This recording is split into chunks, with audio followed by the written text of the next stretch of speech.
The following is intended for mature audiences only. Discretion is advised.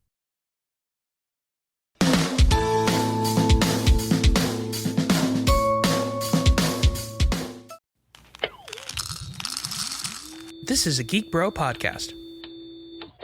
What's up, besties? This is episode 73 of Childlike at Best with Mike Valdes, and I am still the second part of that title. I hope you're having a great week so far. Thank you so much for joining us. I'm so excited about today's guest. Today's guest is my buddy, Mitch Kelly. Mitch is a very hilarious podcaster and an amazing human being who I met through Bianca Woolwick, who was a previous guest on Childlike at Best, and he was an absolute delight. He's the host of his own podcast, Life's a Mitch Podcast, which I was also able to be a guest on, which should be out on the release of this episode. So make sure to look for that wherever you listen to podcasts. This is a really great episode. We talk about Mitch growing up in Australia, as well as him being able to be on Mastermind, which is a Aussie game show. And because of him being on that game show, he was able to be on Zach Braff and Donald Faison's podcast about Scrubs, Fake Doctors, Real Friends. And it is an amazing story. Not only that, but there are so many other laughs along the way. I really think that you guys are going to love this episode. So without further ado, please enjoy my conversation with Mitch Kelly.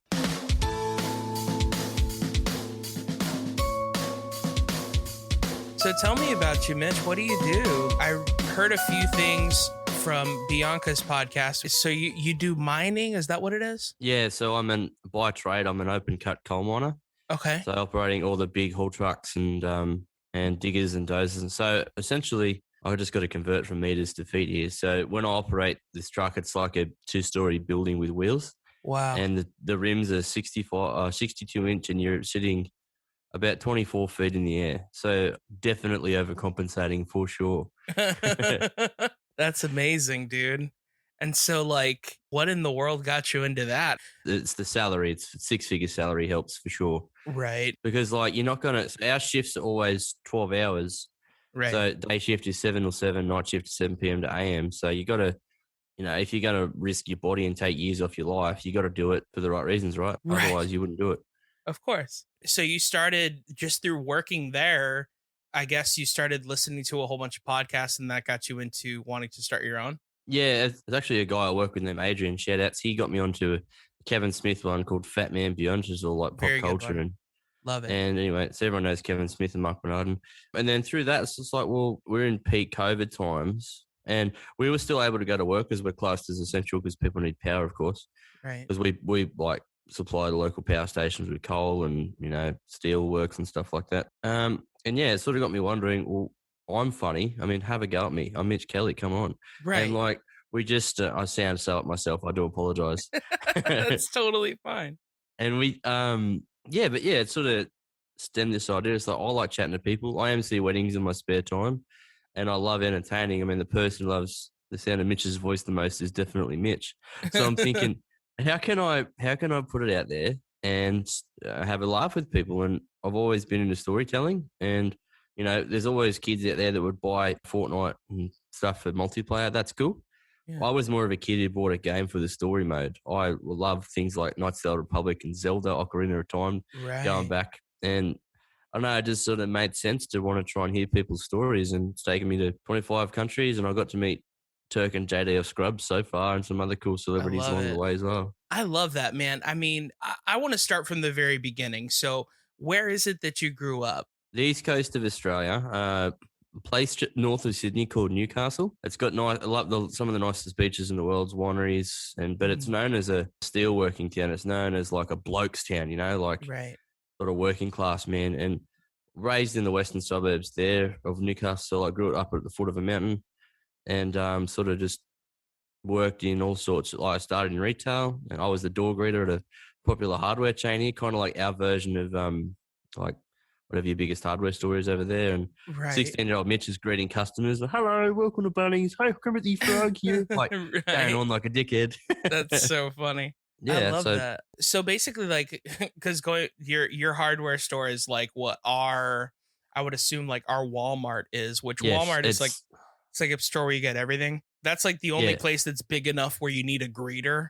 You know, so Bunnings like, ours is called Bunnings Warehouse, and it is massive. okay. I mean, just alone that's in my shop when we used to do stock take every like quarterly, there was 40,000 different types of washers and nuts. Oh my So, God. like, needless to say, it was ridiculous, but someone had to count it. Right. That's crazy. Yeah, Oh my like gosh. like an airport terminal or something. It's huge. And so let me ask you this, man. When you were in school, like who did you hang out with at the lunch table? Like, did you have a certain group of kids that you hung out with? I was lucky because I got along with everyone. I mean, Okay.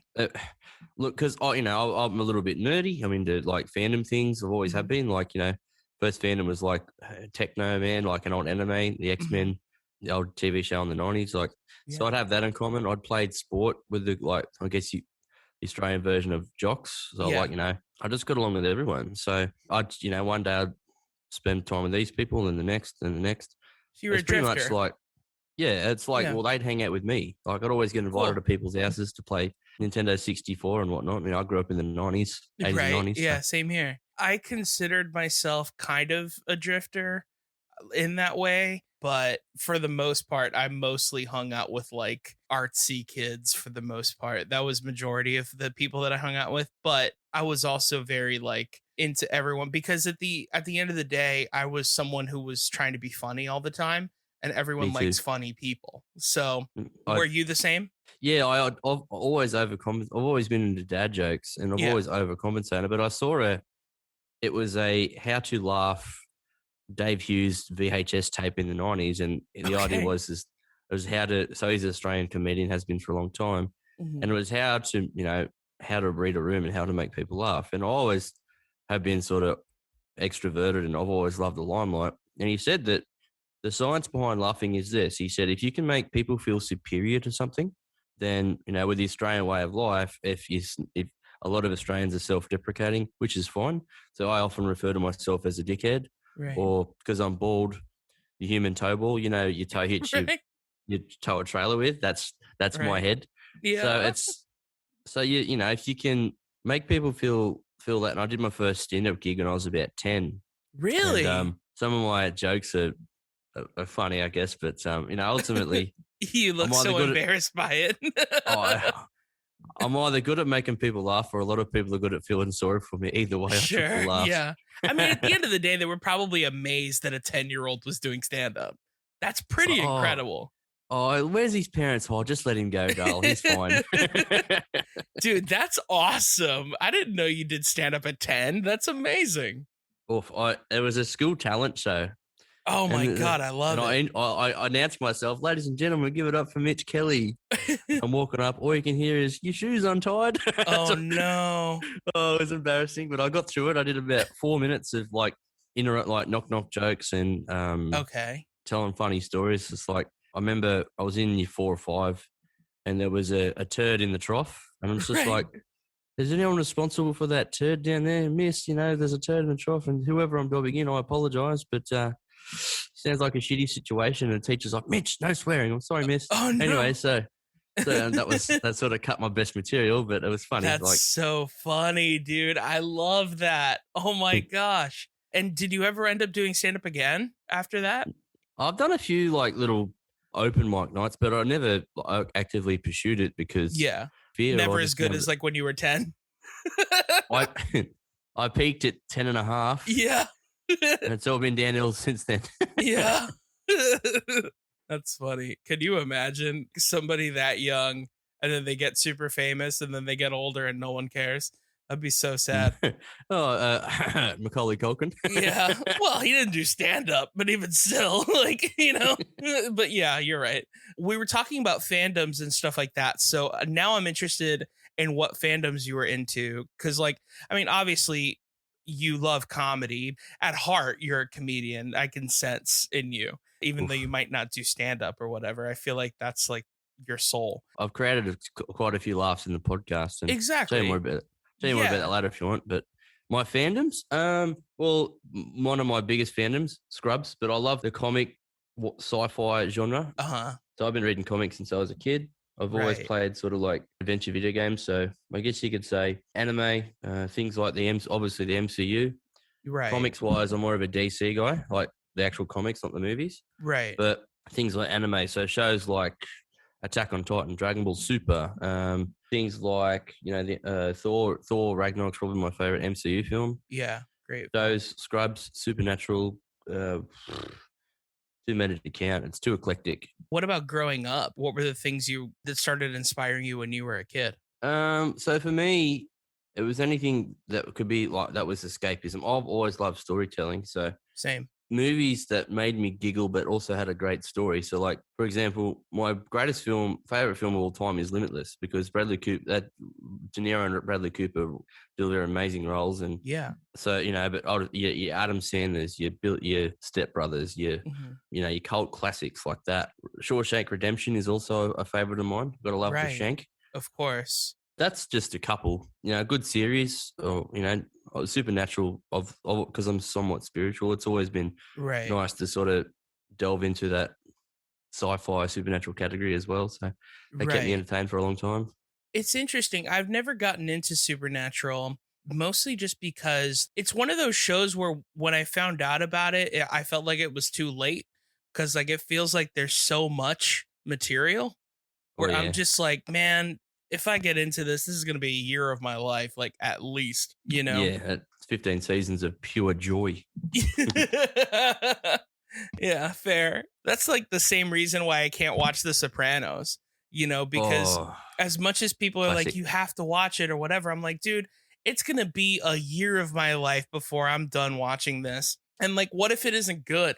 You know what I mean? Like, what if I don't like it as much as you think I will? Kind of like having a dirty hangover. So I was living in England for 12 months. And when I was touring, so I worked in an Australian themed bar called Walkabout. Shout out to the guys up in Liverpool. And for a while there, I was the only Aussie on staff. So I'd order a beer. So, are you Australian? I said, yeah. And you make friends. It was great. And I just remember the dirtiest hangover of my life.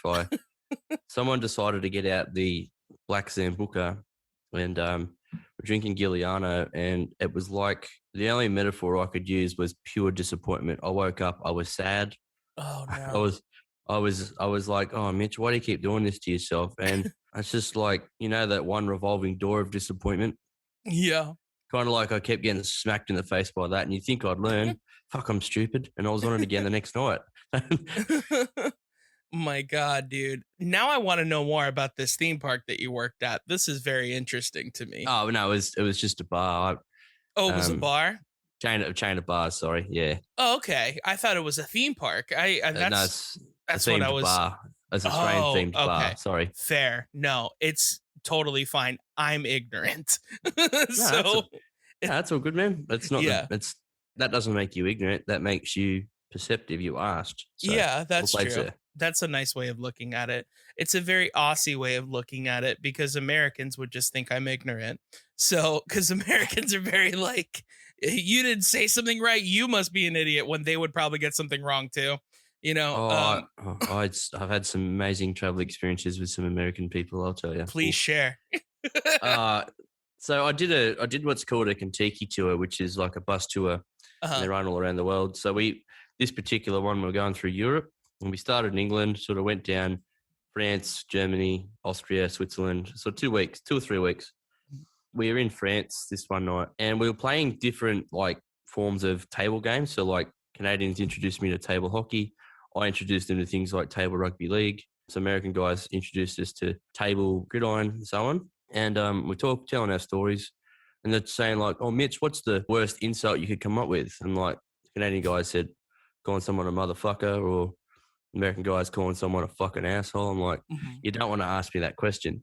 Right. Oh, come on, Mitch, what is it? I said, the worst English word. You don't want me to say it. No, what's the worst English? How can it be worse than motherfucker? I'm like, oh, for fuck's sake, stop being a cunt. And they're like, oh, you can't say that. You can't say what? Well, you asked. Like, I'm sorry to say that on your podcast. No, but, you're good. You're good. And, we stopped having children listen to this a while ago, so you're good. Cool. I'm a giant neurotic man baby, so this is going fantastic. Yeah, I love that, man. It's also so funny how like in America you can't get away with saying that word like at all, but anywhere else it's like saying damn. It's so common, It's like, well, yeah, you're so right. I mean, See, I still have two friends that I keep in contact with from Toronto. Yeah. So if you say someone's a smart ass, they're a cheeky banter. Yeah. And I got him to start calling people cheeky cunts. Oh, you cheeky cunt. You a cheeky cunt, Mitch. I'm like, you're excited to say that word, aren't you? Yeah, you cheeky cunt. But just calm down. It's not that big of a deal. Oh, it's great. Just calm the fuck down. Go get me a bagel.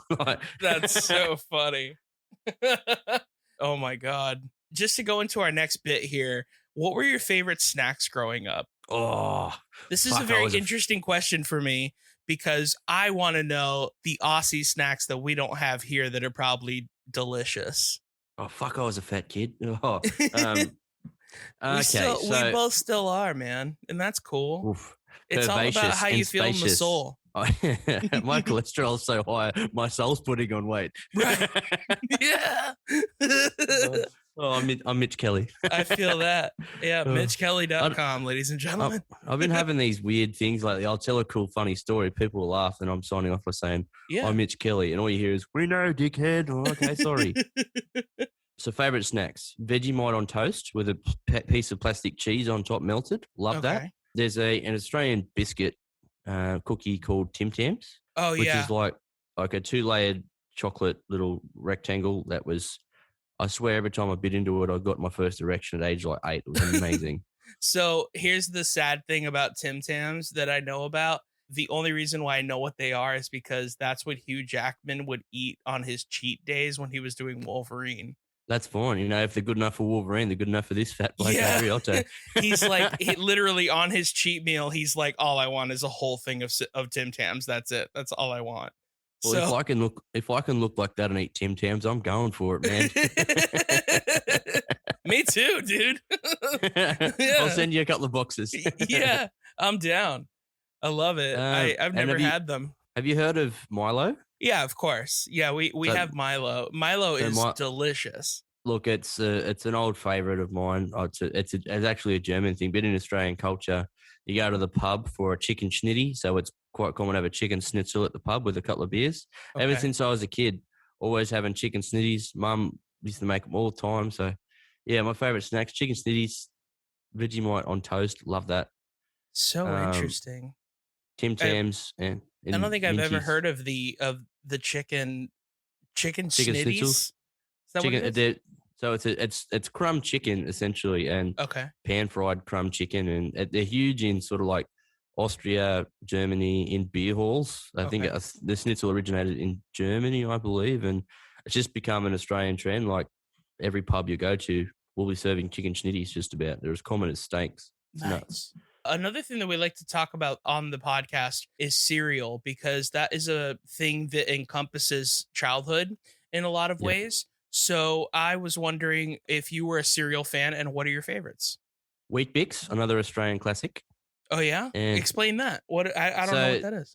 So a Wheat Bix is like they're these little bars of wheat about, I don't know, yay by yay. So obviously that wouldn't help because do it through a camera. You'd have it with a bit of banana and a little bit of sugar or honey on top. Okay. So we have those in the States, but they have frosting on top.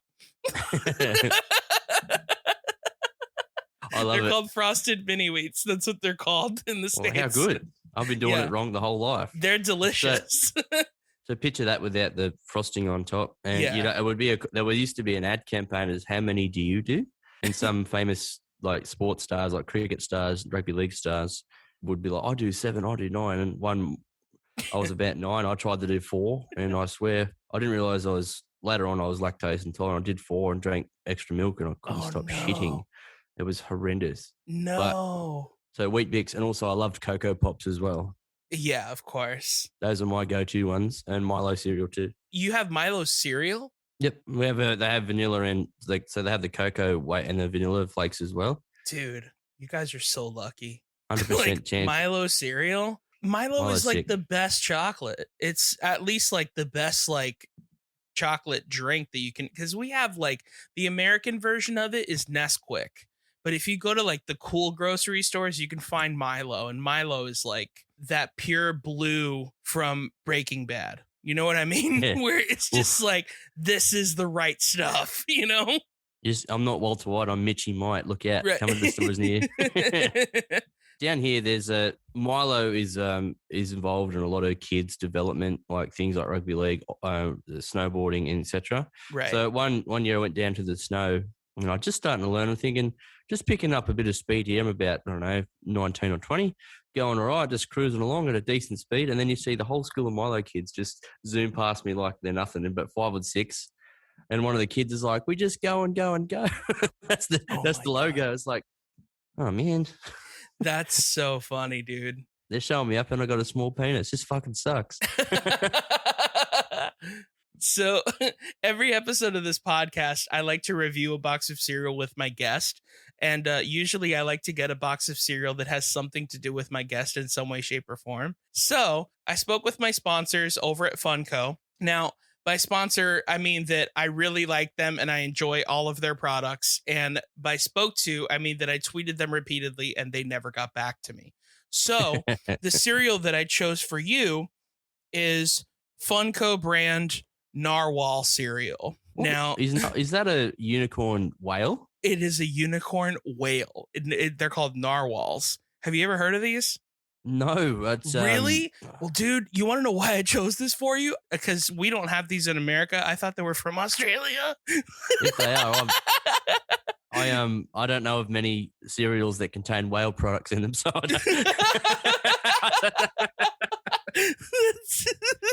trying to cut back.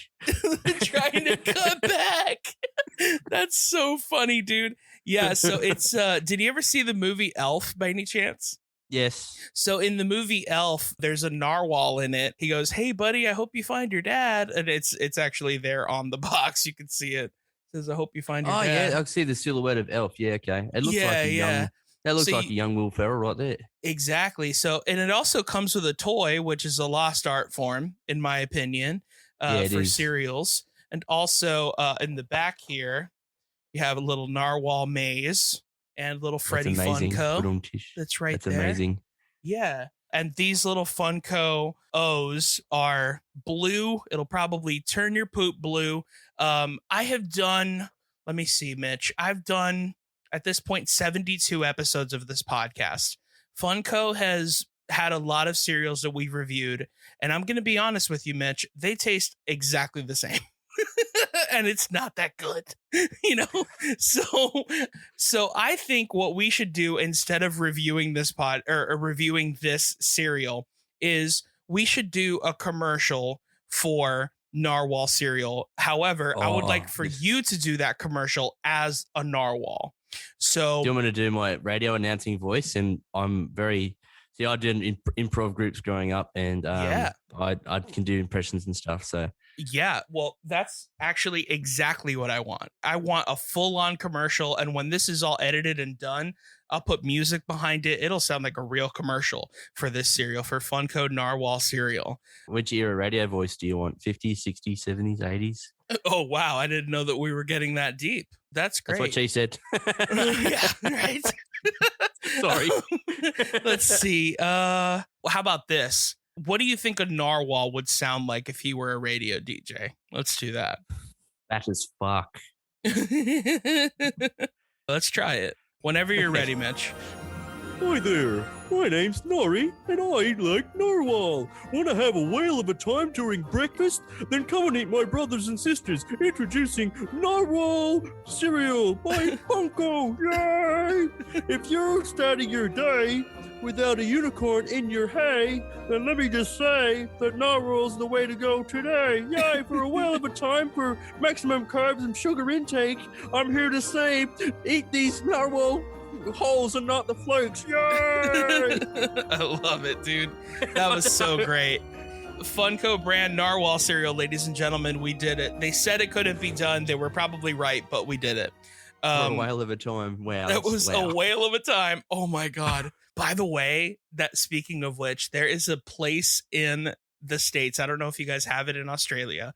Carvel. Do you guys have that? If we do, I don't know about it. It's an ice cream store, and they're really popular for making ice cream cakes that are so cold you need a lightsaber to cut through it. Like, it is ridiculous how cold these cakes are, right?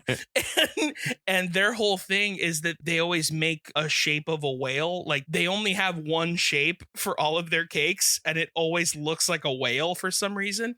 So they're always like, "You're a whale of a dad. Happy Father's Day." Like, "You're a whale of a kid. Happy birthday." Like, it always has something to do with whales. And I feel like you'd call the wrong kid a whale of a kid, and the mother's like, "My kid isn't that fat. Fuck you." Yeah, I know, like, right? So it's like, you're a whale of a kid, and the poor kid's like, "Mommy." That's so funny, dude. This episode of Childlike at Best with Mike Valdes is brought to you by the Crunch Cup. Save time in the morning by taking your cereal on the go. Simply add cereal to the inner cup, milk into the outer cup, screw on the lid, and you're ready to crunch. Eat cereal in the car, at your desk, or anywhere else you want. Go to thecrunchcup.com to purchase what I think is a genius invention and use the discount code MikeValdez10. That's Mike, M-I-K-E, Valdes, V-A-L-D-E-S, the number 10, to save 10% off of your order. You can also sign up for their monthly giveaway to win a year's supply of cereal. So what are you waiting for? Go to thecrunchcup.com and use promo code MikeValdez10 to save 10% off of your order. The Crunch Cup. It's better than spooning. Want to support Childlike at Best with Mike Valdes? Visit anchor.fm/childlikeatbest to find ways to donate. Any little bit helps. On with the show. I want to go into what you're doing now. Something that I thought was so awesome about your story is we talked about the fandoms and all that stuff and how much you love Scrubs. And one of your favorite podcasts is Fake Doctors, Real Friends. And you were recently on an Aussie game show called Mastermind. Knew this was coming up. Fuck yeah. And well, it's just so amazing, because you went on with a Fake Doctors, Real Friends onesie that I assume you created, right? It's from their store. Oh, is it from their store? Yeah, but I've ordered 2 sizes way too small, and you can see my guts are trying to have a whale of a time getting out of there. Put on chish.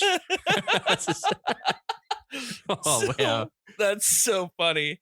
But you want to hear that story, do you? What was so cool about it is that Zach Braff and Donald Faison saw that, and they had you on their show.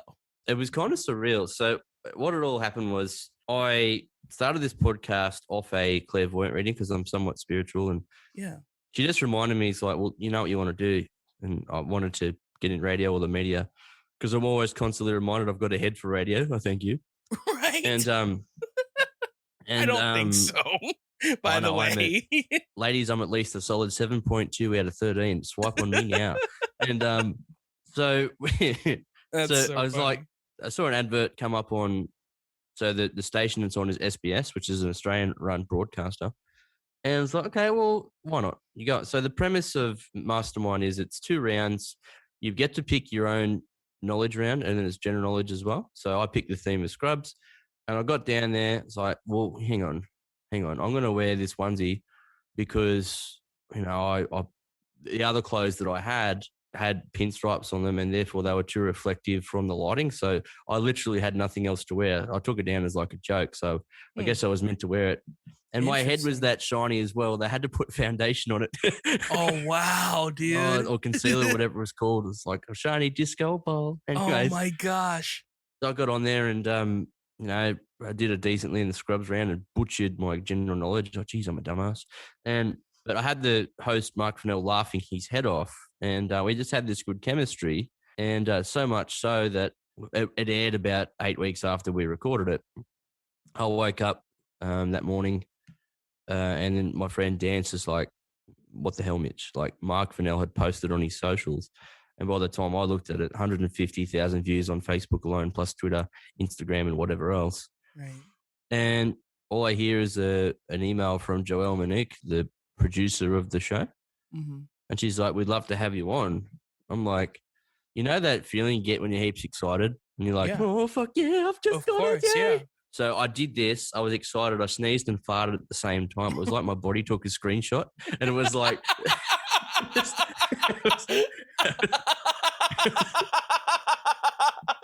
That is an amazing joke, Mitch.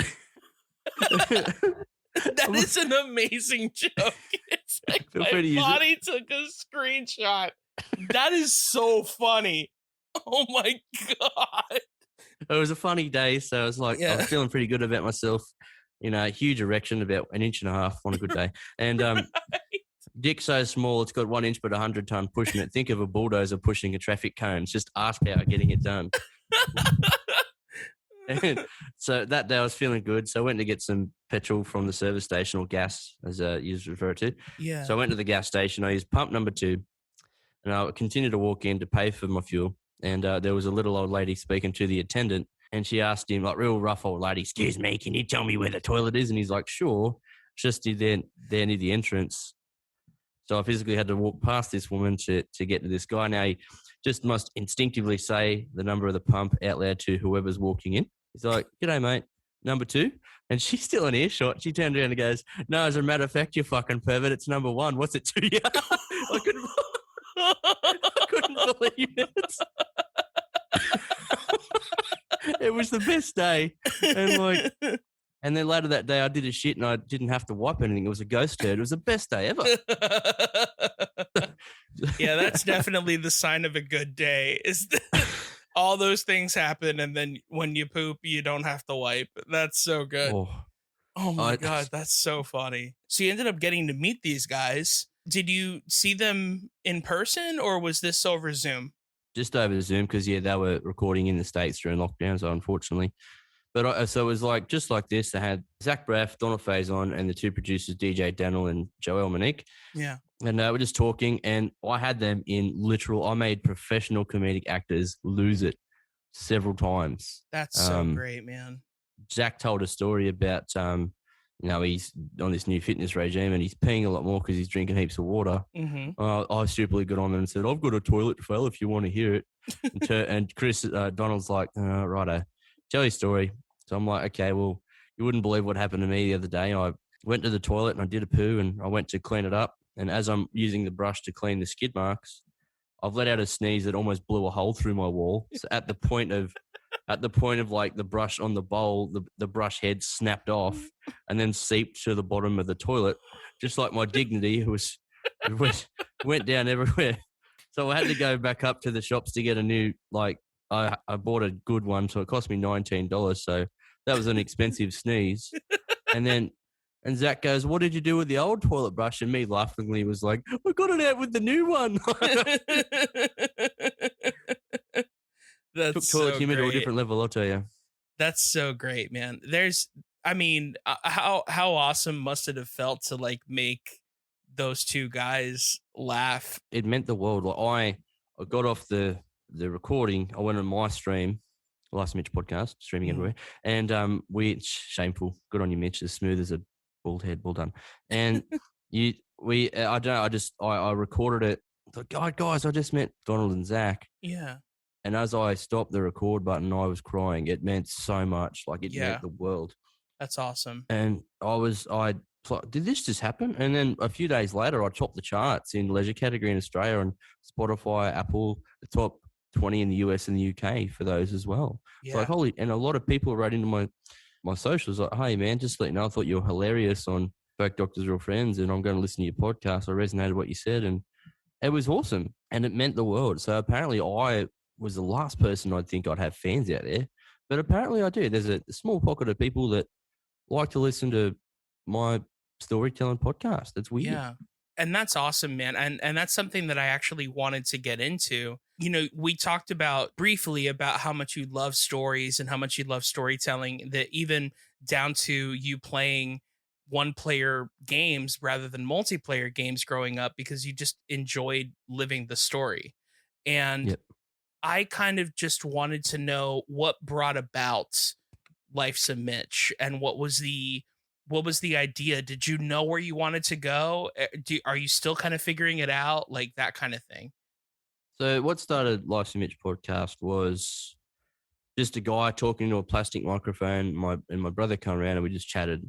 Right. And if you want to hear some raw Aussie funny stories, then that's a good place to start. And at the start, it was like started talking about relationships because everyone has one. Everyone has some sort of dating history, and I thought that was a good segue. But then as it went on, it was like the consistent one was storytelling.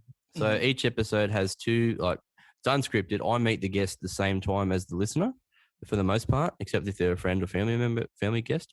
Right. And each episode, they tell their amazing stories and I ask questions based on what I'm told. It's always unscripted. And at the end of each episode, there's a section called Having a Bitchy with Mitchy, Nice. where we just get on there and have a good whinge wine, as in Australia we call it having a sook. And we just get some stuff off our chest. And some of those have been the funniest moments, man. And I've heard some amazing stories. So it was started out of going crazy because COVID. And two, it was, the back of my mind, I've always wanted to do something in regards to the media. I thought this was a good stepping stone. Absolutely. So that's kind of how it was started. And yeah, I've recorded 40 episodes so far, 26 released. I've got plenty to get in the bag. And I've got a celebrity guest coming up, Australian celebrity guest. So nice. And it's the guy who was the host of Mastermind, Mr. Mark Fennell, has agreed to come on. Oh, awesome. That's really cool. So tell the story from his perspective. And here he's very he's Mr. Media in Australia. He's done game shows, news reporting, at radio. He's kind of like, I guess you'd say, an idol of mine. Right.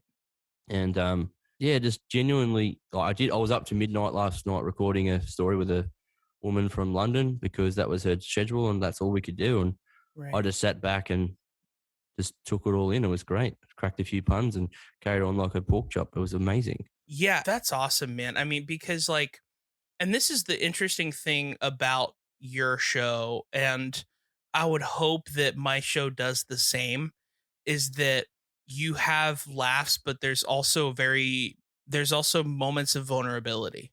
Have you listened to a few? Yeah, that are really awesome. Like people will tell their actual stories and of course people have like their actual feelings. Like, for example, Bianca talking about her actual imposter syndrome stories and like how she was working in marketing and all these different things and how she started the podcast. And sure, yeah, there's laughs along the way, but there's a real story to be told here, and that's kind of the telltale sign of a great podcast, because I like podcasts that have ebbs and flows. My favorite conversations that I ever have with my friends are always conversations, much like the conversation we're having now, where we'll have pockets of vulnerability, but majority of the time it's just us kind of cracking jokes at each other and, laughing and telling stories about a crazy time that we had. So I think good on you, man. I think that's awesome. I think that you're doing such a great job. I'm serious. I think I know you Aussie people don't like compliments, but it's true. Oh, I do. Please tell me how good I am. Let me just take a screenshot. No, but I think you're great. I mean, in fact, it's and I mean this with the utmost respect. Listening to your podcast, I was shocked that you weren't in the entertainment business. Does that make sense? Wow, that's high praise. Thank you very much. I appreciate that. And listeners out there on Mike's podcast, wait till he comes up on mine. We'll do a two-parter. How's that sound, sir? Hell yeah. I would love to. Can I just tell a vulnerability story Please. For a second? One, I appreciate the heck out of that. It's very, very kind of you, sir. Absolutely. So there is a episode that I open up about probably what's going to kill me in the end. I'm not sure how familiar you are with, but I've got something called Crohn's disease. And for those who are unfamiliar with it, it's autoimmune disorder that affects the bowels, the stomach, and the intestines. And, it does all sorts of weird, wonderful things. Chronic fatigue can cause, well, not in my case, it doesn't cause weight loss, but, people have had sections of their bowel removed, colostomy bags. And the only way to combat or medicate this disease is to treat the overactive immune system because it'll attack itself. And by doing so, you become susceptible to other things like COVID-19. So it's absolutely bullshit. Mm-hmm. And you could either have the victim mentality or you could rise up and go, you know what?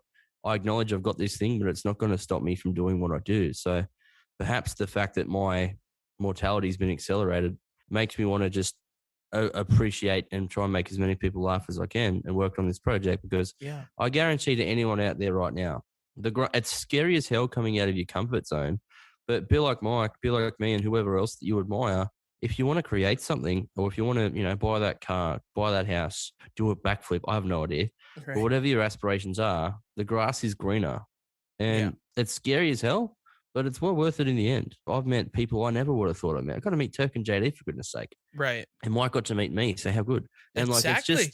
I'm just kidding. But if I hadn't collaborated with Bianca, shout out to Bianca, she's doing the move currently, I believe. She's relocating somewhere else in the US. Mm-hmm. And without that, possibly wouldn't have been able to do this collaboration. So, I'm a fan of what you're doing, man, because you're following your heart. You're a funny man. Thank you. Very kind and easy to talk to. And the people that have the stones to go, you know what, I'm going to do something. And people are always going to criticize, critique. But to those people, I say, look, you're just jealous. Like there's a misery in there somewhere that you haven't fulfilled. And to fill that void, you're going to try and create misery on others. I mean, who wants to be that kind of person? I feel sorry for you all individually.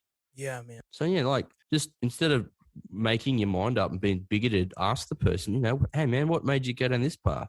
And I guarantee you, the more compelling stories you hear of success, the more motivated you'll be to do what you want to do, if that makes sense. That makes so much sense, man. I mean, you just hit the nail on the head on what the theme of this entire podcast is.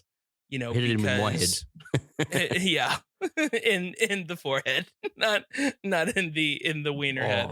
But some asshole out there also made a Reddit thread out of me, and they've hashtagged me the fivered, not the forehead, because the photo they've taken off the screen on me on Mastermind, I look like that Megamind character. It's ridiculous. Oh yeah, I could see that. I'll send it to you. You'll get a good giggle out of this. Oh my god. I don't think you look like Megamind, but it's an easy joke to make to anyone with a bald big head, But going back to what you were saying, what I was talking about, this is the theme of this podcast, which is essentially, and I've told this story ad nauseum, so I'll keep it brief, but I'm an actor and I do a whole bunch of different things in the entertainment business. And the entertainment business is filled with a lot of people that don't necessarily believe in the magic that you believed in when you were a kid that once inspired you. So I started asking myself, whenever I would go to auditions or whenever I would go to a meeting for a project, I would tell myself, instead of looking at this as I'm not going to get this job or I have to get this job or whatever, ask that 10-year-old kid what he thinks of the fact that you're here right now. What does he think? And really just imagine what that kid would think. Would he be proud of you? Would he think, that doesn't really seem cool? You probably shouldn't do something like that, Or, would he say, that's amazing? So I always like to ask every guest that I have at towards the end of the podcast. And you kind of talked about it briefly, but I would really love to know what your answer is for this. And I have two basic questions here. And there's no right or wrong answer. You can answer it comedically. You can answer it vulnerably, however you want. But the first question that I would ask you is, what advice would you give to that kid, that 10-year-old version of you? What advice would you give to him, knowing what you know now? Be different. Kids are the coolest people out there. But, if you're an artsy kid, the one kid playing guitar while everyone else is playing soccer, then play guitar. Because I guarantee you, later in life, the one guitarist is going to outshine the average.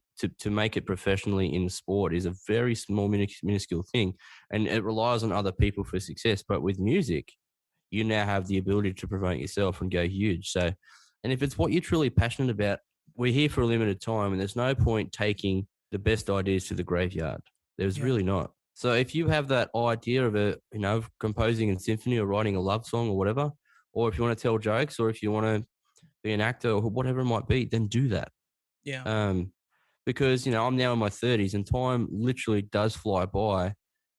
And you got to stop and go, why be sad in life?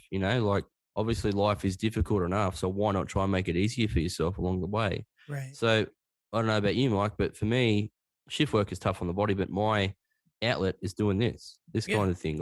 We need that creative outlet, or we need that one thing that'll keep us sane. So to that kid, I would say find what you like, try different things as well. If you want to try sport, if you want to try music, acting, whatever, then try different things. And if you like it, then go with it. It's that simple. Yeah. I'm Mitch Kelly. That's really funny. So, I mean, but you hit the nail right on the head. That's exactly what it is, man. I mean, that's the main advice that I would tell myself as well is like, it's okay to be weird. There's nothing wrong with it. Normal people are boring, right? Yeah. Why be the same as someone else? Exactly. Be yourself. I mean, don't let the fact that you're different from other people stop you from being different. Like that's the cool thing about you. I'm just talking to a girl on a dating app, and she said, "What are you doing today?" I said, "Oh, I'm doing a comedic podcast in the US." She asked me, "What's your comedy style?" Oh no. And I wrote back, "Hopefully funny." Yeah. That's so funny, dude. Whenever people ask me that, I'm always like, yeah, funny? I don't know. But yes, ladies, if you're listening out there, I am single and ready to Pringle, I'll tell you. Ready to Pringle. Let's Chip do off that. the old block. So speaking of which, I need to ask you this last question here. What do you think that 10-year-old kid would think of who you are now? Oh, 10-year-old Mitch was pretty out there, man. Yeah. He'd probably go, well, honestly, I always thought I'd be a family man by now. I always thought that I would have a house and good job. My job's decent, but I'm looking to get into the media ultimately. Mm-hmm. So if anyone out there knows of a way to do some work experience or whatever, I'd love to. Yeah. But I think overall he'd be proud because I've got good friends. I've still got that, that excited.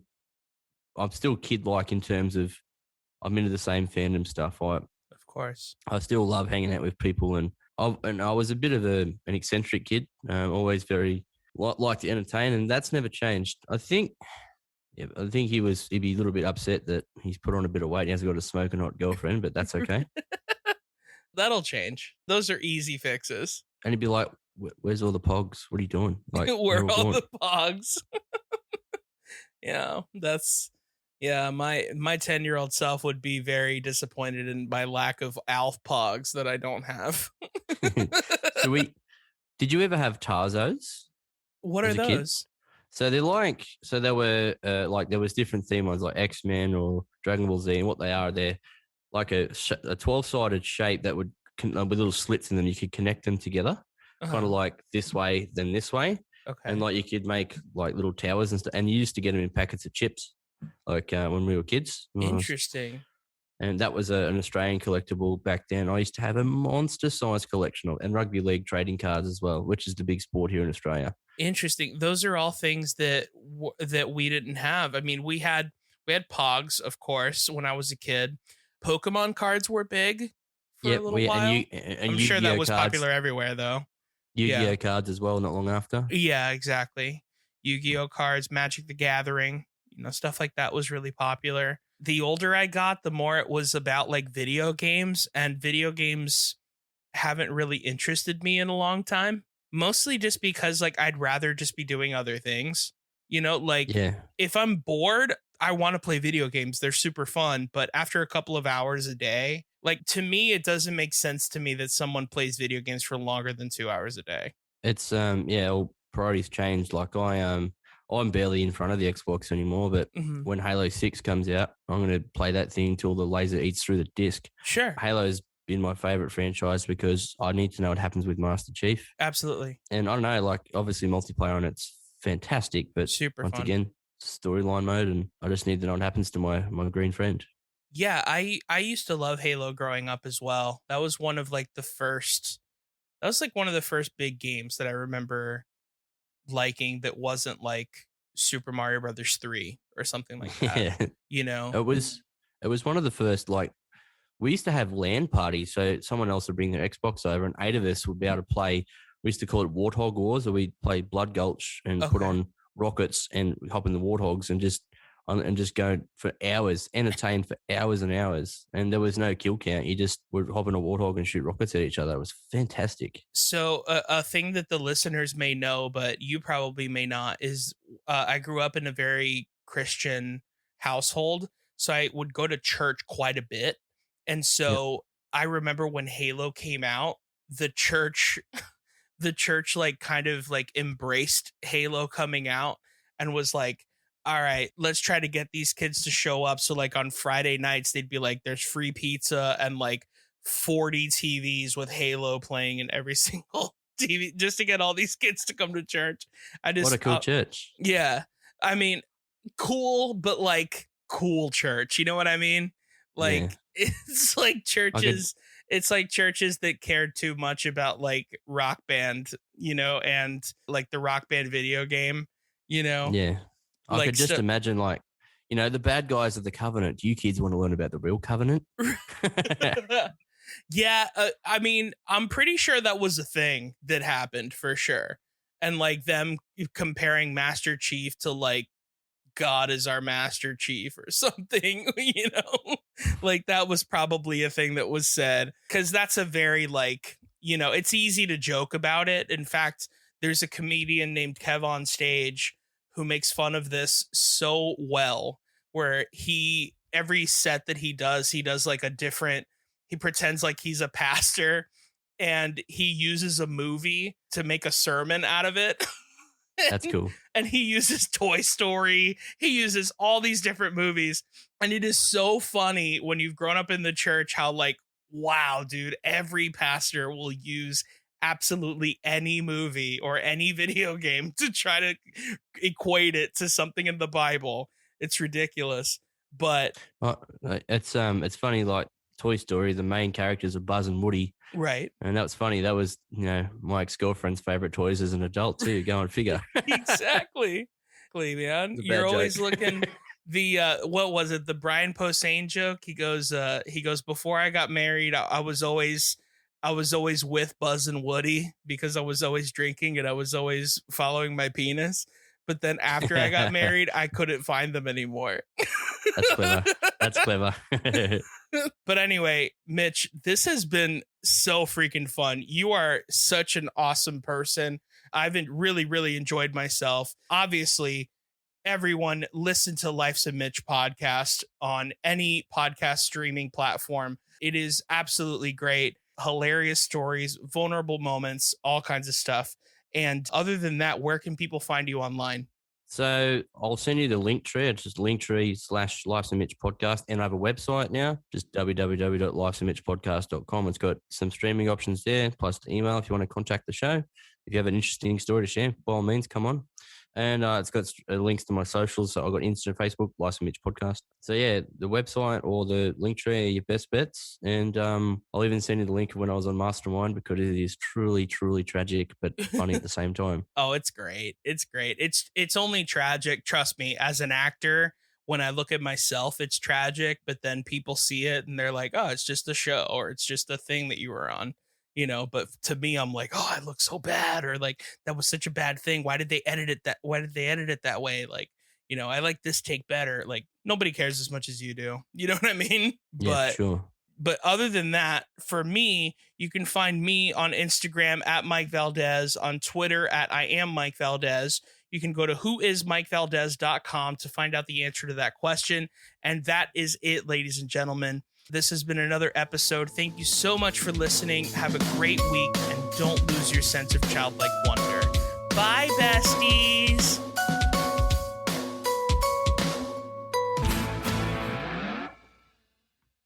That was a Geek Bro podcast. For more podcasts like this one, visit geekbro.net.